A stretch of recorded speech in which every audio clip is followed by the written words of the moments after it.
당신이 잘 지내고 있기를 바랍니다. 오늘 저는 여러분과 진짜로 일어난 한 이야기를 나누고자 합니다. 이 이야기를 전하는 이유는 우리가 배워서 같은 실수를 반복하지 않기 위함입니다. 제 이름은 자흐라이고 23세이며 매우 엄격한 가정에서 자랐습니다. 저희 아버지는 항상 매우 엄격한 분이셨고 그분의 성격은 심지어 이전 세대 사람들보다도 강하셨습니다. 그분은 단호한 성격으로 권위와 존경을 불러일으키는 분이셨습니다. 젊은이든 나이든 분이든 모두 그분을 깊이 존경했고 아무도 그분의 말을 의심하지 않았습니다. 저는 어려운 상황에 처해 있었고 이를 구해야 했습니다. 제 주변 여러 곳을 찾아다니며 친구들에게도 물어보고 제가 아는 모든 사람에게 일자리를 물어봤지만 경험이 전혀 없었기 때문에 상황이 더욱 어려웠습니다. 해결책을 찾을 수 없었고 결국 페이스북 그룹에 광고를 올리기 시작했습니다. 일이 급히 필요했기 때문에 당시 저에게는 그 방법밖에 없었습니다. 어느 날 제가 광고를 올린 한 그룹에서 한 남자가 저에게 친구 요청을 보내기 시작했습니다. 저는 그가 보내는 모든 요청을 거절했지만 그는 계속해서 요청을 보냈고 결국 그가 제게 개인 메시지를 보내기 시작했습니다. 그의 말은 상냥하고 부드러웠으며 그동안 아무런 관계를 가져본 적이 없었던 저에게는 그 말들이 강한 영향을 주었습니다. 저는 전혀 사랑받지 못하는, 보이지 않는 존재처럼 느꼈기 때문에 그의 말이 저에게 깊이 와 닿았습니다.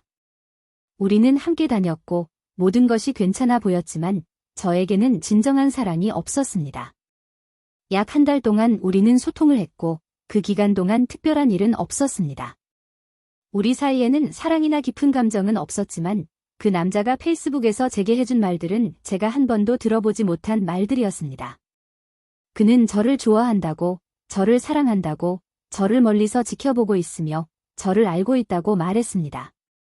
점차적으로 저는 그의 메시지에 답하기 시작했고 그는 계속해서 메시지를 보내며 저와 대화를 이어갔습니다. 처음에는 저항했지만 결국은 그에게 마음을 열었습니다. 저는 여러 다른 남자들도 알고 있었지만 그에게는 다른 사람들과는 다른 무언가가 있었습니다. 그의 말투, 성격, 모든 것이 제가 알았던 다른 사람들과 달랐습니다. 게다가 그는 정말로 저를 알고 있는 것 같았습니다. 그는 제가 사는 지역 근처에 살고 있었고 이는 더욱 흥미롭게 만들었습니다. 그는 제가 누구인지 알고 있었고 제가 어디에 사는지도 알고 있었지만 저는 그에 대해 많이 알지 못했습니다. 그럼에도 불구하고 우리는 대화를 나눴고 그는 제게 자신의 사진을 보내주었습니다. 하지만 저는 그에게 제 사진을 보내지 않았습니다. 그는 이미 제가 어떻게 생겼는지 알고 있었기 때문입니다. 저는 점점 그에게 호감을 느끼기 시작했습니다. 그는 매력적인 외모와 자신감 넘치는 태도를 가지고 있었고 강한 성격은 저를 더욱 끌리게 만들었습니다.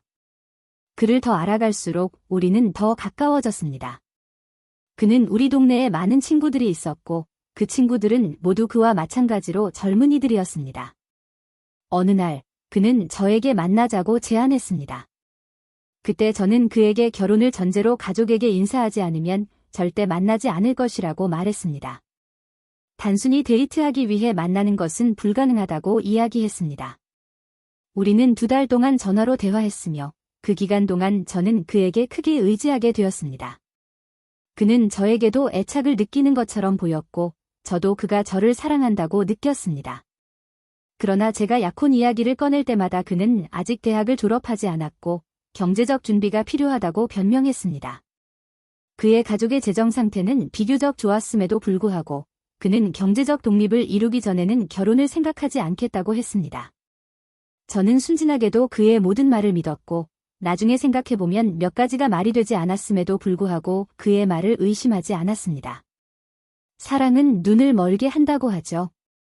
저는 그 상황에서 문제점들을 보지 못했습니다. 저는 너무 깊이 빠져 있어서 경고 신호들을 무시하고 있었습니다. 그러던 어느 날 그가 저에게 매우 놀라운 부탁을 했습니다. 그는 저에게 자신의 아파트로 오라고 제안한 것입니다.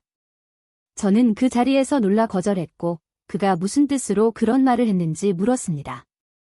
그는 저를 안심시키며 제가 생각하는 그런 것이 아니라고 말했습니다. 그는 그저 제가 그의 아파트를 방문해 어떻게 꾸미고 정리하고 있는지 보여주고 싶다고 했습니다. 그 아파트가 우리 둘의 미래의 집이 될 것이라고 설명했습니다. 처음에는 그 제안을 완전히 거절했지만 그는 포기하지 않았습니다. 계속해서 같은 이야기를 꺼내며 저를 설득하려 했고 시간이 지나면서 그는 점차 변하기 시작했습니다. 그는 더 이상 저와 예전처럼 이야기하지 않았고 우리의 대화는 점점 드문드문해졌습니다. 그가 점점 멀어지고 있다는 느낌을 받았습니다. 어느 날 저는 그에게 제안을 받아들이겠다고 말했습니다. 그러나 조건이 있었습니다. 우리는 만날 때 같은 공간에 있을 수 없다는 조건이었습니다. 제가 그의 아파트를 보고 나면 바로 헤어지기로 약속했습니다. 그는 당연히 그 조건에 기뻐하며 동의했습니다. 둘째 날, 제가 그를 만나러 갔을 때 그는 저에게 전화를 걸어 밤에 와서 우리 만나요 라고 말했습니다. 저는 그에게 좋아요. 그런데 집을 모르겠어요. 당신을 어떻게 찾고 아파트에 어떻게 가야 하죠? 라고 물었습니다. 그는 걱정하지 마세요. 내가 거리 초입에서 당신을 만날게요. 나를 따라 들어오면 나를 알아볼 수 있을 거예요. 내가 들어가면 당신은 어떤 건물인지 알게 될 거고 걸어가는 동안 계속 뒤를 조심해요. 라고 대답했습니다. 그는 누군가가 저를 볼 수도 있고 의심할 수도 있다고 경고했고 저는 정말로 조심했습니다. 저는 내려가서 그를 만났고 그와 제 사촌이 매우 가까운 친구였다는 사실, 거의 연인과도 같은 사이라는 것을 알지 못한 채로 그를 만났습니다. 저는 정말로 그 아파트를 보러 갔고 그곳에 들어가자마자 그가 아무런 경고나 형식 없이 저를 키스했습니다. 그는 제가 진짜로 그곳에 있는 것을 믿지 못하는 것 같았습니다. 저는 완전히 얼어붙었고 순간적으로 그가 하는 일에 몸을 맡기려 했습니다. 하지만 마지막 순간에 저는 정신을 차리고 상황을 깨달았습니다. 저는 그에게 당신 뭐 하는 거예요? 라고 물었고 그를 모욕하고 계단을 내려오며 몹시 화가 나 있었습니다. 제가 뛰쳐나가는 동안 카페에서 몇몇 젊은이들이 저 사람 누구야? 왜 그렇게 빨리 걸어? 왜 그렇게 말이 많아? 저 대머리 좀 봐.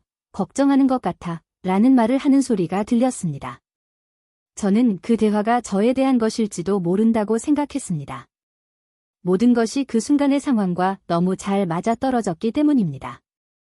정말로 저는 그곳을 빠르게 빠져나갔고 약속에 늦은 것처럼 계단을 내려왔습니다. 저는 그들이 알까? 라는 생각을 했습니다. 속으로 그들이 나에 대해 이야기하고 있는지 스스로에게 물었지만 그 젊은이들은 제가 어디에서 왔는지 무슨 일이 있었는지 알 리가 없었습니다. 아파트에 처음 들어섰을 때 저는 아버지와 사촌이 함께 앉아 있는 것을 보았습니다. 제 사촌은 이미 모든 것을 아버지에게 말해버렸습니다. 그는 오마르의 친구야. 내가 아파트에 있었던 그 오마르야 라고 말했습니다.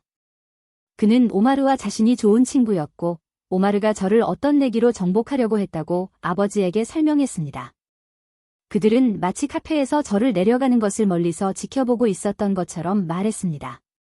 제 사촌은 저를 올라가는 것을 보지 못했다고 말했고 왜냐하면 그는 그 순간 카페의 화장실에 가 있었기 때문이었습니다.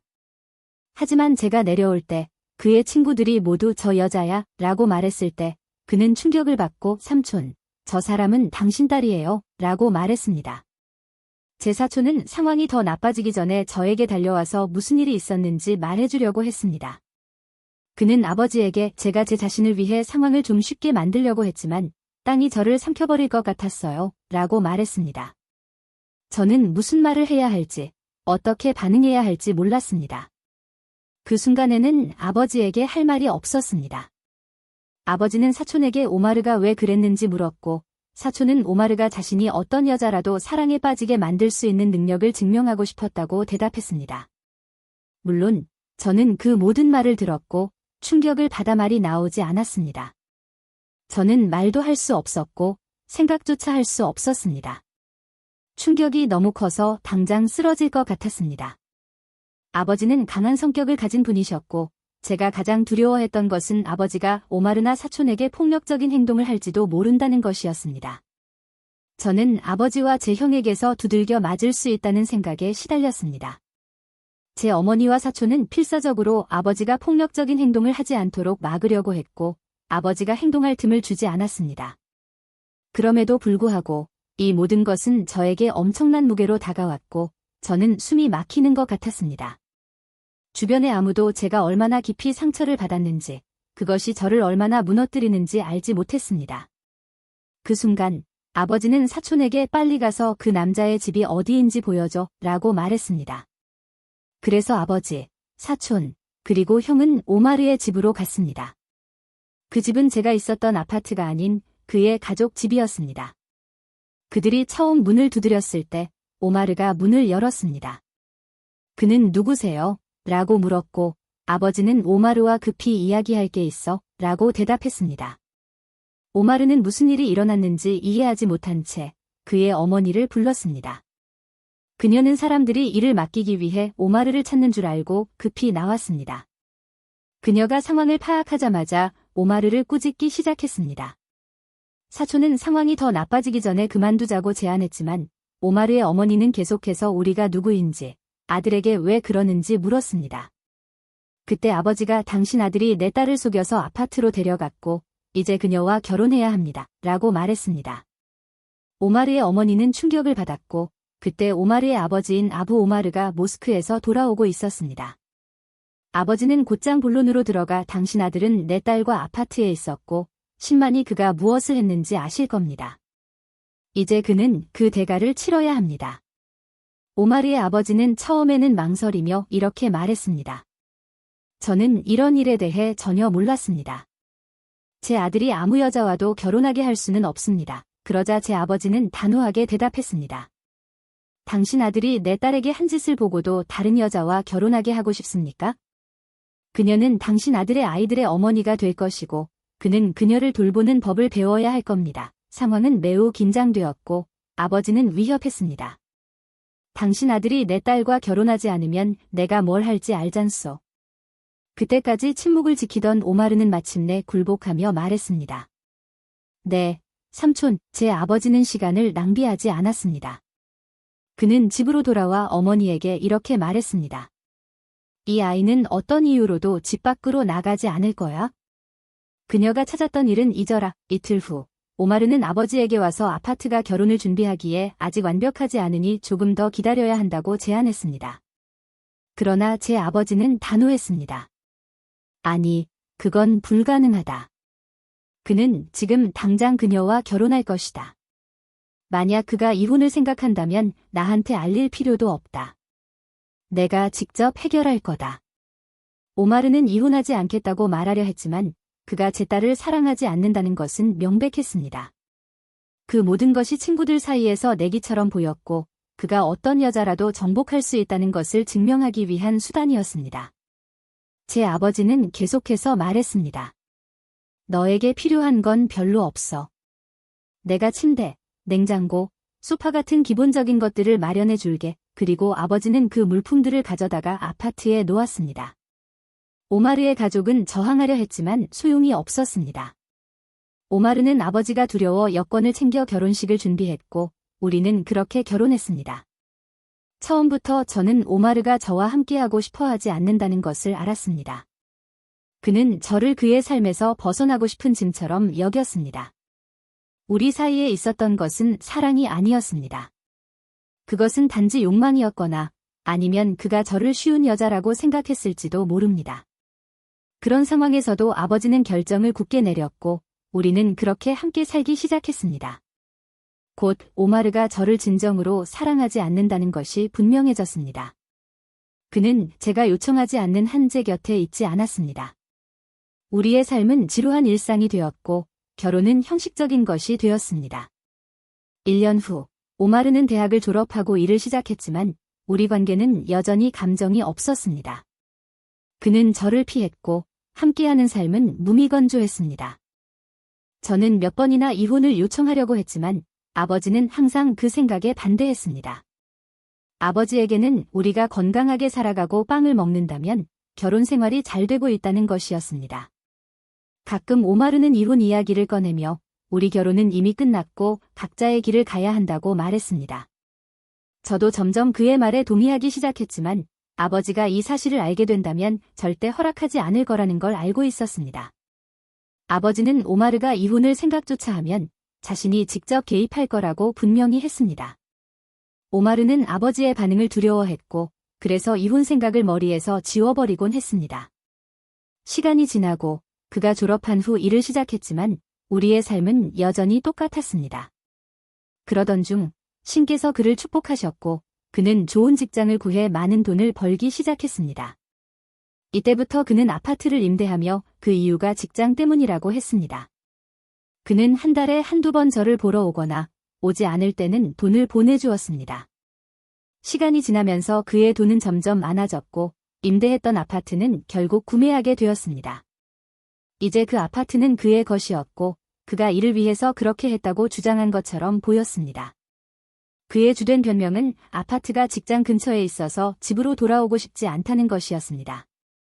그는 저를 보고 싶어 하지 않았습니다. 저는 우연히 그 아파트에 대해 알게 되었습니다. 어느 날 그가 저에게 와서 무언가를 옷장에 넣었는데 저는 이상한 느낌이 들어 그가 떠난 후 옷장 속을 뒤졌습니다. 그곳에서 저는 아파트 구매 계약서를 발견했습니다. 그 순간 무슨 일이 벌어지고 있는지 알게 되었습니다. 그는 저에게 아파트를 숨기고 있었습니다. 그뿐만 아니라 몇 달 전에 작성된 결혼 계약서도 발견했습니다. 이는 그가 이미 다시 결혼했으며 저에게 그것을 숨기고 있었다는 것을 의미했습니다. 그때 저는 이 상황에 맞서기로 결심했습니다. 저는 그에게 말했습니다. 당신에게 새 아파트가 있으니 나도 그곳에서 살고 싶어. 당신이 새 아파트에서 살고 나를 이 형편없는 아파트에 두고 가겠다고? 나 여기서 더는 못 살겠어. 당신이 나를 그 두 번째 아파트로 데려가 주지 않으면 아버지에게 이 모든 것을 말할 거야. 그러자 그는 한동안 저를 새 아파트로 데려갔지만 곧 상황은 더 나빠졌습니다. 그는 저를 더 나쁘게 대하기 시작했습니다. 심지어 그는 친구인 도트를 자주 집으로 데리고 오기 시작했습니다. 그 친구는 오랫동안 알고 지내온 절친한 친구였습니다. 저는 항상 두 사람이 전화로 이야기하는 것을 들었지만 도트를 집에서 직접 본 것은 처음이었습니다. 저는 오마르에게 왜 그 친구를 자주 데리고 오는지 물었습니다. 오마르는 미안해. 그 친구는 혼자 살아. 내가 그의 삶을 좀 더 편하게 해주려고 해. 그는 내 일에 도움을 주고 있고 나도 그에게 그만큼 해주려고 할 뿐이야. 그가 매일 밖에 나가서 먹고 마시기 힘드니 내가 좀 편하게 해주는 거야. 라고 대답했습니다. 저는 그래도 나와 무슨 상관이야? 라고 물었지만 그는 아무런 고려 없이 이렇게 말했습니다. 당신은 아무 잘못도 없어. 당신이 대체 무슨 대단한 일을 하고 있나? 뭐가 문제야? 당신은 그냥 수프만 만들잖아. 그 외에 다른 건 아무것도 안 하잖아. 저는 말없이 침묵했지만 마음속으로는 이미 그가 다시 결혼할 생각을 하고 있다는 것을 알았습니다. 누군가가 저와 계속 함께할 생각이라면 그렇게 대하지는 않았을 테니까요. 다음 날 오마르의 친구 도트가 다시 우리 집으로 점심을 먹으러 왔습니다. 그때 저는 도트가 저에게 다가오려 한다는 것을 알게 되었습니다. 그는 저와 더 많은 대화를 나누었고 그의 말은 항상 저를 향하고 있었습니다. 놀랍게도 저는 그의 존재가 점점 편안해지는 것을 느꼈습니다. 우리는 오마르 앞에서도 더 자주 대화하기 시작했는데 오마르는 무슨 일이 벌어지고 있는지 전혀 몰랐던 것 같습니다. 저에게는 그가 곁에 없는 것이 오히려 안도감이었습니다. 왜냐하면 저 곁에는 아무도 없었기 때문입니다. 형제도, 자매도, 아버지도 없었습니다. 그리고 제 남편? 그는 저를 아내로 대하지 않았습니다. 그는 저를 집에 가둬놓고 마치 하녀처럼 대했습니다. 저는 제가 겪고 있는 이 모든 상황이 믿기지 않았습니다. 처음으로 나를 인간으로 대하는 사람을 만났습니다. 도트는 나를 신경 써주었고 나와 대화를 나누며 나를 기분 좋게 해주었습니다. 우리는 점점 더 가까워졌고 오마르와 함께 있을 때조차도 그는 전혀 눈치채지 못했습니다. 오마르는 우리가 무슨 이야기를 하든 상관하지 않았습니다. 그에게 우리의 대화는 중요하지 않았기 때문입니다. 그렇게 단순한 대화로 시작된 것이 점점 더 깊어졌고 마침내 나는 나를 진심으로 아껴주는 사람을 만났다는 생각이 들었습니다. 시간이 지나면서 솔직히 말해 모든 것이 정상처럼 느껴지기 시작했습니다. 나는 오마르의 친구와 더욱 가까워졌고 나중에는 내가 먼저 오마르에게 그 친구를 초대하라고 요청할 정도가 되었습니다. 나는 오마르에게 왜 친구를 초대하지 않지? 그는 더 이상 오지 않았어 라고 말하곤 했습니다. 그리고 시간이 지나면서 오마르는 아무런 의심 없이 내 제안을 따르기 시작했습니다. 그는 내가 왜 그 친구를 항상 부르고 싶어 하는지, 우리가 무슨 이야기를 나누는지에 대해 전혀 묻지 않았습니다. 오마르는 절대로 의심하지 않았고 우리가 항상 함께 있는 것에 대해 신경 쓰지 않았습니다. 이런 무관심한 분위기 속에서 오마르의 친구와 나는 점점 더 가까워졌고 어느 날 우리는 결국 관계를 시작하게 되었습니다. 특히 오마르가 일하러 나갔을 때 나는 항상 그를 집으로 불렀습니다. 우리는 서로에게 진정한 사랑의 감정을 느끼며 서로가 서로에게 꼭 필요한 존재라고 느꼈습니다. 우리의 관계는 매우 깊어졌고 오마르가 일하는 동안 우리는 아파트에서 함께 시간을 보냈습니다. 우리의 유대감은 마치 우리가 진짜 부부인 것처럼 강했고 나는 그가 내 진짜 남편인 것처럼 느꼈습니다. 그러나 어느 날 그가 걱정스러운 표정으로 찾아왔고 심각한 일이 일어났다고 말했습니다. 나는 무슨 일이냐고 물었고 그는 이렇게 말했습니다. 오마르가 우리에 대해 알고 있어. 나는 충격을 받았습니다. 그는 계속해서 말했습니다. 오마르가 나에게 직접 물었어. 내가 너와 관계를 맺고 있는지 말이야? 그는 우리가 사귀고 있다고 확신해. 나는 도저히 믿기지 않았고 어떻게 오마르가 그 사실을 알 수 있었는지 물었습니다. 그는 대답했습니다. 그가 우리를 함께 있는 사진을 찍었어. 그는 우리를 지켜봤고 이제 그 사진을 너에게 불리하게 사용하려고 하고 있어. 그것은 정말로 재앙이었습니다. 그는 계속해서 설명했습니다. 오마르는 너와 이혼하려고 해. 하지만 그는 너의 아버지가 두려워. 그래서 너를 폭로하고 그 사진을 이용해서 이혼하려는 거야? 내 아버지가 개입하지 못하게 하려는 거지. 이 말을 듣고 나는 절망에 빠졌습니다. 그는 말했습니다. 오마르는 적절한 순간을 기다리고 있어. 그는 너를 공개적으로 망신시키려고 해. 너를 방어할 방법이 없도록, 그리고 아무도 너의 편에 서지 못하게 만들려고 하는 거야. 그는 너를 망신시키고 너를 스캔들로 몰고 갈 거야. 나는 공포에 질려서 말했습니다. 이건 마치 악마 같은 짓이야. 어떻게 그렇게 잔인한 생각을 할 수 있지? 그는 나를 진정시키려 하며 우리가 어떻게 해야 할지 생각해보자고 했습니다. 그는 제안했습니다. 조심스럽게 행동하자. 내일 오마르가 일하러 나가면 만나서 이 문제를 어떻게 해결할지 함께 생각해보자. 우리는 다시 만나서 무엇을 해야 할지 논의하기 시작했습니다. 나는 점점 오마르가 그 계획을 실행하기 전에 그를 없애야 한다고 느끼기 시작했습니다. 나는 오마르의 친구에게 말했습니다. 그는 나를 파멸시키려 하고 있어. 나는 그가 나에게 무슨 짓을 할지 모르는 상황에서 그냥 있을 수 없어. 그가 이미 그 사진을 사용할 생각을 했다면 그가 더 끔찍한 일을 계획할 수도 있어. 오마르의 친구도 동의하며 말했습니다. 맞아. 나도 오마르가 더 끔찍한 일을 계획하고 있을지도 모른다고 생각해. 그는 물었습니다. 내가 어떻게 할 건데? 나는 무엇을 해야 할지 모르겠다고 대답했지만 빨리 행동해야 한다고 말했습니다. 그는 그러더니 나에게 한 가지 해결책이 있다고 말했지만 위험하다고 했습니다. 그는 이렇게 제안했습니다. 아무도 알아차리지 못할 아주 강한 독이 있어?